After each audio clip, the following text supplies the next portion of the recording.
So, have you seen those headlines floating around? There's this story going around that suggests the very foundation of internet security has just crumbled. That everything from our bank accounts to our private messages is now basically wide open. But is that really true? Has the quantum apocalypse finally arrived? Okay, let's get into it.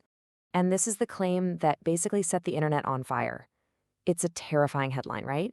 It suggests some massive breakthrough that puts everything at risk. But here's the thing. As we're about to see, there is a huge gap between what this headline says and what the research actually did. So let's separate the hype from the reality. All right, to really get what's happening here, we have to start with the numbers. Because when it comes to encryption, size is, well, it's everything. And this is where the whole scary story really starts to fall apart. Okay, so here's the first number. 22 bits. That's the size of the number these researchers managed to factor with their quantum computer. And look, that's a cool academic achievement, for sure. A neat proof of concept. But in the real world of modern security, a 22-bit number is, it's just tiny. Which, of course, brings us to the number that really matters. And that number is 2,048 bits. This is the standard, RSA 2048. This is what's actually protecting our emails, our banking, all that good stuff online. Some places are even using 4,096-bit keys. So yeah, we're not talking about a small step up here. The difference between 22 and 2048 isn't just big. It is mind-bogglingly, exponentially enormous. Let's try to put this into perspective, right? Cracking that 22-bit number it's a piece of cake. Your laptop could do it in milliseconds, literally the blink of an eye. But breaking a 2048-bit key, that is a completely different universe of difficulty. The challenge doesn't just get a little bigger. It multiplies itself over and over again on a scale that's hard to even wrap your head around. And that massive gap is really the first big hole in this whole the sky is falling story. Okay, so this scale is all wrong. But it actually gets even more interesting when you look at the type of quantum computer they used. It turns out, and this is super important, not all quantum computers are created equal. This isn't just about size. It's about using the right tool for the job. So the machine they used is called a quantum annealer. The easiest way to think about it is like it's a super specialized tool. It's designed to do one thing incredibly well, and that's solving optimization problems. Finding the best possible route out of a million different options. What the researchers did was actually pretty clever. They kind of twisted the math problem to make it look like an optimization problem this machine could solve. But, and this is the key, it is not the general-purpose, code-breaking monster that keeps cryptographers up at night. And that brings us to the real boogeyman in this whole story, Shor's algorithm.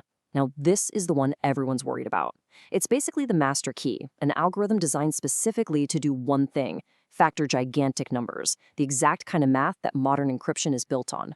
Now, if, and believe me, it is a massive if right now, if someone can build a big, stable quantum computer that can actually run Shor's algorithm, then we have a problem, a big one. But that is absolutely not what happened here. So let's just break this down. It's super clear when you see it side by side. You've got quantum annealing, that's what was in the paper, it's for optimization, uses a special machine, and right now, the threat is basically zero.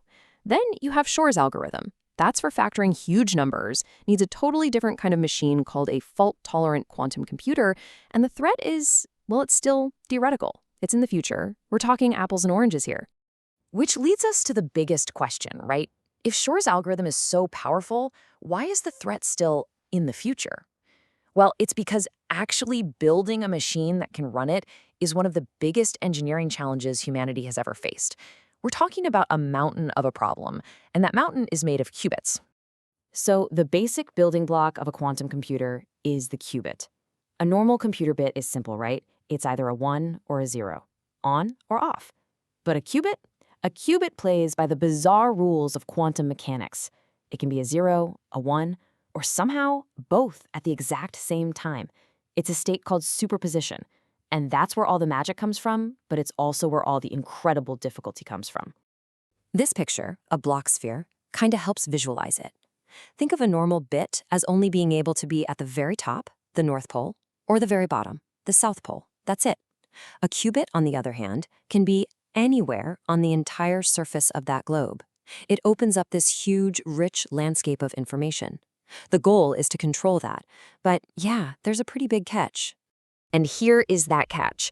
Qubits are absolute divas. They are unbelievably fragile. I mean, the tiniest change in temperature, a little vibration, a random magnetic field, anything can make them lose that special quantum state and just, poof, introduce an error. This problem is called decoherence, and it's the #1 enemy for everyone trying to build these things. So how on earth do you build a reliable computer from parts that are so fundamentally unreliable? Well, the answer is kind of brute force. You build something called a logical qubit. What you do is you take a whole bunch of those fragile physical qubits, we're talking hundreds, maybe even thousands, and you bundle them together. You use this whole crowd of them to constantly check each other for errors and correct them on the fly.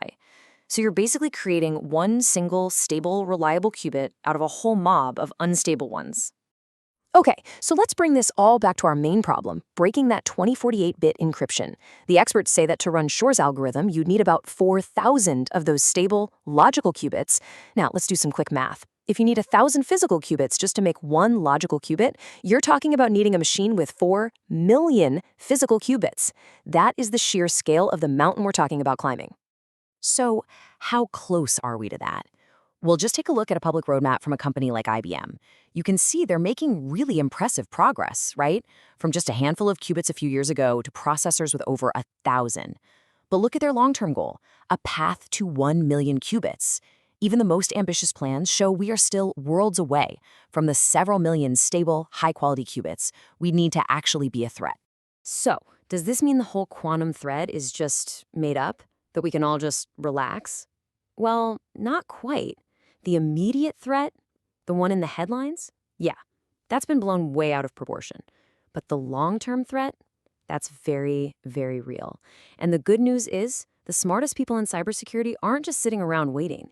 They are already actively preparing for that quantum future.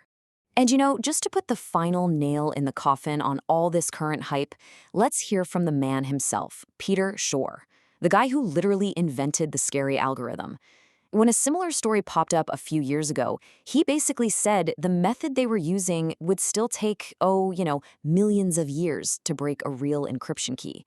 I mean, when the inventor of the cannon tells you it's not ready to fire, you should probably listen. So here's the key takeaway. You have to hold two ideas in your head at the same time. Idea 1, the claim that your data is in danger right now because of this paper, total hype, forget about it. Idea 2, the fact that we need to get ready for a future where a powerful quantum computer does exist, that is 100% real, and it's a huge priority for, well, pretty much everyone. So what's the solution? It's something called post-quantum cryptography, or PQC for short. This is a whole new type of encryption. It's built on different really clever math problems that we're pretty sure are going to be tough for any kind of computer to solve, today's regular ones and tomorrow's quantum ones. It's all about making our secrets safe for the long haul. And this big switch is already happening. It's definitely a marathon, not a sprint. The first step for big companies is just finding all the places they're using the old encryption. It's everywhere. Step 2 is starting to roll out the new quantum safe standards, these algorithms with cool names like Kyber that are getting the thumbs up from places like NIST. And the final, crucial step is building in something called crypto agility, basically making your systems flexible so you can swap in new encryption easily if you ever need to. So you see, it's a planned, careful upgrade, not some crazy panicked reaction. So here we are, back where we started, but hopefully with a much clearer picture. Those scary headlines, they were wrong. Your data is safe for now. But make no mistake, that powerful new code-breaking machine is being built, piece by piece, in labs all over the globe. And at the exact same time, a new generation of digital armor is being created to defend against it. The quantum race has absolutely begun, and it leaves us with the one big question. Are our defenses getting stronger fast enough to stay ahead?